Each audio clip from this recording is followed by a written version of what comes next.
Free bus travel ఉంది ఉమెన్కి తమిళనాడులో, మన దగ్గర కూడా ఉంది. అది కాకుండా కేఎంయూటీ కింద 1000 రూపాయల క్యాష్ ట్రాన్స్ఫర్ కూడా చేశారు. కానీ ఇవాళ ఈ 515 ప్రామిసెస్లు చేసిన స్టాలిన్ వాళ్ళ పార్టీకి డిఎంకే తరఫు నుంచి ప్రామిసెస్ కానీ ఏఐడిఎంకే వైపు నుంచి ఈపీఎస్ గారు దాన్ని ప్రశ్నించారు. విజయ్ ఆయన ప్రామిసెస్ల మీద వెళ్తున్నాం, ఒక్కొక్కటి తీసుకుందాం మనం. ఇప్పుడు ఎగ్జాక్ట్లీ ఇప్పటిదాకా మనం టీవీలు, మిక్సర్ గ్రైండర్లు అనుకున్నాం, ఈసారి ఫ్రిడ్జ్లు కూడా ఇస్తున్నట్టున్నారు, అనౌన్స్ చేశారు. అంటే ఇప్పుడు ఏం చెప్పారంటే మహిళలకి 2000 రూపాయలు ఇస్తుండే, అది నెలకు 1000 రూపాయలు ఉండే 2000 చేశారు.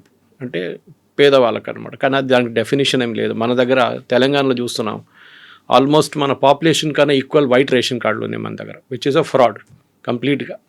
దాంట్లో మినిమం మీరు తీసేస్తే income tax payers, car owners, మిగతా 2 వీలర్ ఓనర్స్ అందరు తీసేస్తే మీకు 60 నుంచి 70% కార్డులు మీరు తీసేయచ్చు. కానీ తీయరు స్టేట్ గవర్నమెంట్. సో మన దగ్గర కోటి రేషన్ కార్డులు ఉన్నారు. సో మల్టిప్లై బై 4 crores, అంటే మన పాపులేషన్ కన్నా ఈక్వల్ మన రేషన్ కార్డు మన దగ్గర ఉందన్నమాట, విచ్ ఇస్ నాట్ పాసిబుల్. కానీ అది సపరేట్ సబ్జెక్ట్. అది ఎవరైనా కోర్టుకి వెళ్ళి క్వశ్చన్ చేస్తేనే అది బయటపడుతుంది. చాలా ఈజీగా మీరు దాన్ని మీరు ట్రేస్ అవుట్ చేయొచ్చు. సో ఈ 515 ప్రామిసెస్లో ఒక ప్రామిస్ కొత్తగా ఏం పెట్టారంటే 8,000 రూపాయలు ఒక కూపన్ ఇస్తారంట. స్టాలిన్ వాళ్ళ పార్టీ ఎలక్ట్ అయితే 8,000 రూపాయల కూపన్. దాంతో మీరు వెళ్ళి పక్కనున్న షాప్ నుంచి మీరు కావాల్సిన ఎలక్ట్రానిక్ గుడ్స్ వాడుకోవచ్చు, ఏదైనా కొనుక్కోవచ్చు, హౌస్ హోల్డ్ గుడ్స్ కూడా కొనుక్కోవచ్చు, రీప్లేస్ కూడా చేసుకోవచ్చు. ఇది ఒక ప్రామిస్ ఇచ్చారనమాట. ఈ పర్టికులర్ స్కీమ్ కింద కూడా దాని తర్వాత టీవీలు, రెఫ్రిజిరేటర్లు, వాషింగ్ మిషన్లు, మిక్సర్ ఏదైనా మీరు కొనుక్కోవచ్చు, microwave and induction cookers also. ఇంకోటి ఏంటంటే ఆయన కీ ప్రామిస్ చేసింది, ఈ ఫార్మర్స్కి, రైతులకి ఫ్రీ మోటార్ పంప్ సెట్ ఇస్తారంట.